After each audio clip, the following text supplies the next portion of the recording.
Ferdia, welcome to Waterstones. Thanks so much, Will, for having me. A lot of people, when they think of a debut novel, will often think of something very contemporary, probably about what we're all going through at this moment in time, capturing the zeitgeist. They won't be expecting often, I think, to open a book and see Syracuse 412 BC, nor, in fact, to then start reading the book and to discover some very modern vernacular on the page. So I want to start with setting first. What on earth made you decide to write a novel set in 412 BC? I wanted to make it topical. I think I've always been fascinated by ancient Greece. I studied classics. And one of the key things, one of my favorite books was Thucydides' History of the Peloponnesian War, which I feel is almost like a Greek tragedy about the fall of Athens. And at the heart of that, you have Athens' invasion of Sicily, where they think it's going to be really, really easy. And they're unexpectedly defeated, and thousands of prisoners get tossed in this quarry. And I knew I wanted to write about that in some format. Then I came across a passage from Plutarch about how some of these Athenian prisoners survived by quoting lines from Euripides' plays, who was, the most beloved Athenian dramatist in Sicily. And I knew that was my aim. Now, how the decision to write it in an Irish voice came a bit. It was almost improvised. I remember trying to find my way in, sitting down, trying third person, first person, and it not quite working. And that almost like a key in a door, writing those first lines. So Gelon says to me, let's go down and feed the Athenians. The weather's perfect for feeding Athenians. And I knew then who this character was and the way to do it. Yeah. That was part of it. Now, added to that, there's the sense that Sicily was an island that had been colonized a few hundred years before. Yeah. So I thought Hiberno English, like the Irish English that I grew up with, would make sense. Dublin was the biggest city in Ireland. Syracuse was the biggest city in Sicily. So I was trying to find ways to give a sense of that post-colonial context as well.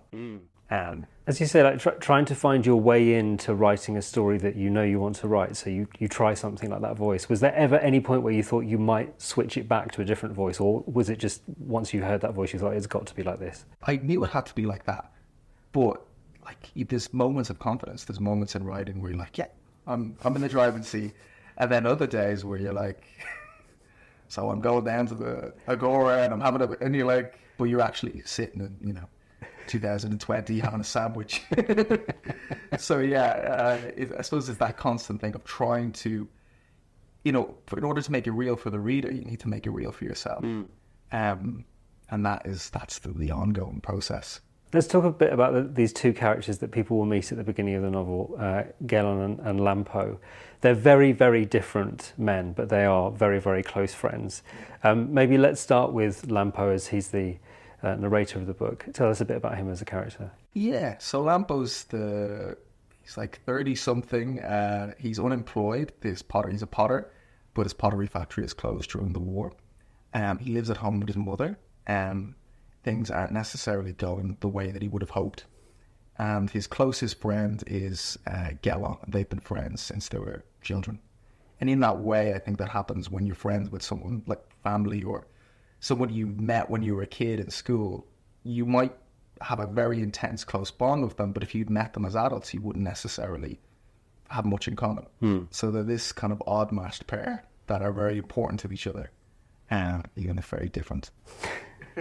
I don't know how you'll feel about the comparison I'm about to make, but I'm a really big fan of Waiting for Godot, because it's a sort of play that has these two characters who have this repartee between them that feels very, very simplistic, and it is just these two people chatting to each other.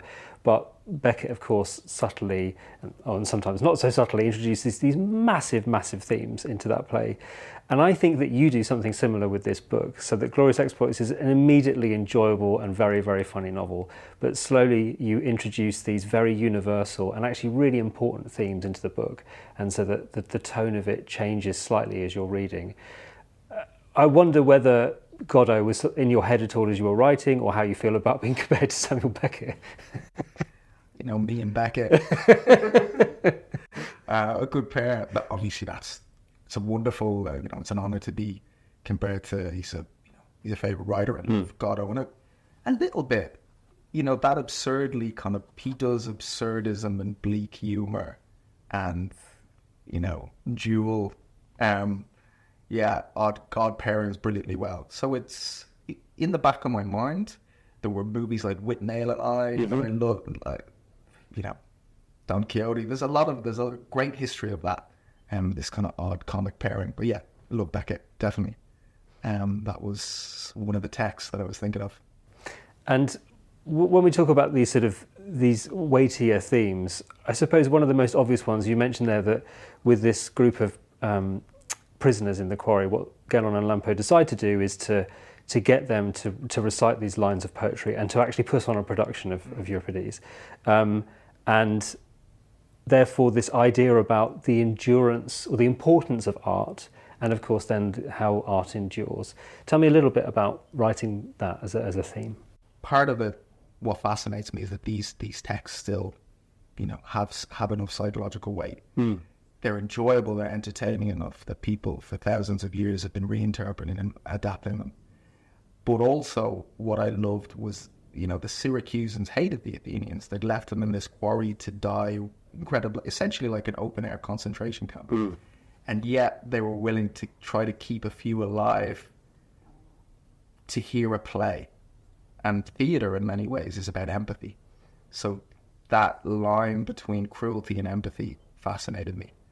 And I wanted to tease it out in this story. There's something really interesting that happens to the characters, well, actually both characters, through their connection to art.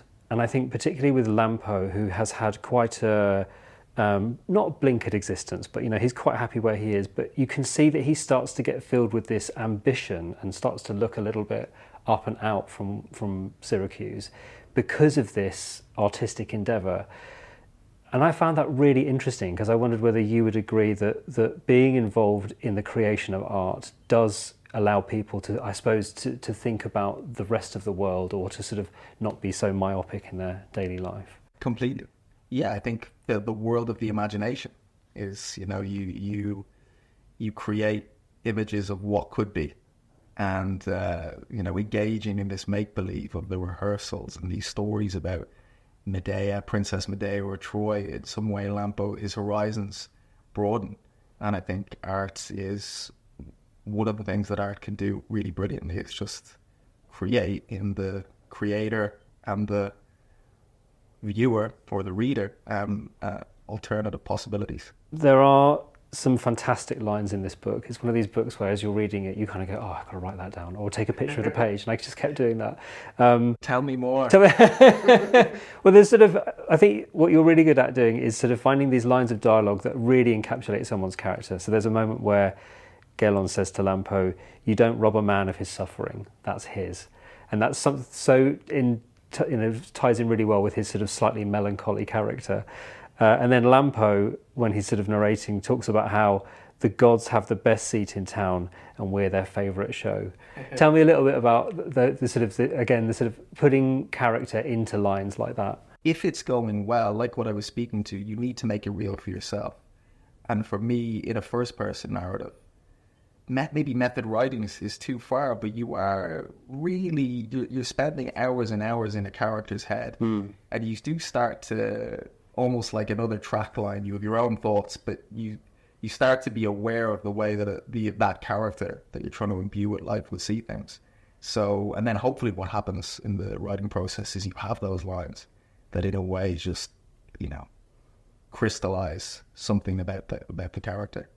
And if you're lucky, it happens in a kind of intuitive way rather than kind of going, I really need to get my graph out. But yeah, thanks very much. And I don't want to give anything away in terms of what happens to either Gelon or Lampo in the book, but they do progress. A lot happens to them.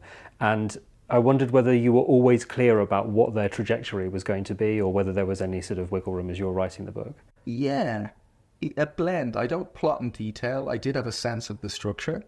But it was loose enough for me to be able to adapt and change So I had a sense of I'm not going to give too much away, but it was like the main aspects, but there were a lot of surprises too. And I suppose one of the enduring themes of the book is what survives of us, and that could be any of us, not necessarily just the playwrights and the artists. I wonder whether, I mean, you are a writer, so I wonder whether that is something that you very clearly worry about, or is it not something that you think about? Do you think about that on a more daily basis where you're like, well, I'll just be the best person I can be, and that would be more important than whether I write a great piece of art? Yeah, mortality is kind of first on the list. I don't know. I think at some level you obviously, you want to write the best book that you can. And obviously a lot of, I think there are books that survive. Part of it's just luck. Mm-hmm. You know, you can really see that. Like there are a lot of probably great writers and playwrights that we'd never heard of. They just work happenstance. But I do think for the ones that do survive, there's something in their work that allows them to be reinterpreted, that has a draw. You couldn't make people keep going back to Shakespeare just by telling them Shakespeare's great. Mm-hmm. They would have to find something in it. So yeah, I mean, it'd be great if people read your book in the future. But it's, you know, you just focus on the moment at hand. And I presume after the very intense focus that you've had on this book in the lead up to publication and in the weeks afterwards, I don't know whether you're the kind of writer who's already working on the next thing, or whether they're still sort of focused on the promotion of this one. I don't like to ask writers to tell me literally what they're writing, but would I be right in guessing that what comes next is going to be very different to this, or are you looking to sort of mine similar territory? Glorious Exploits 2. Lampo's back. I am working on the next one. Yeah. It is very different, completely different period, characters, but it is historical, but very different. A different era, different people. Different era, different people, different kind of tone as well. Well, I won't press you any further on that, Ferdia, but as I say, I can't thank you enough for Glorious Exploits. One of the most sort of immediately enjoyable books I've read this year, and one that also delivers some really good substance to it. So thank you so much. Well, thank you so much, Will. This has been a real pleasure.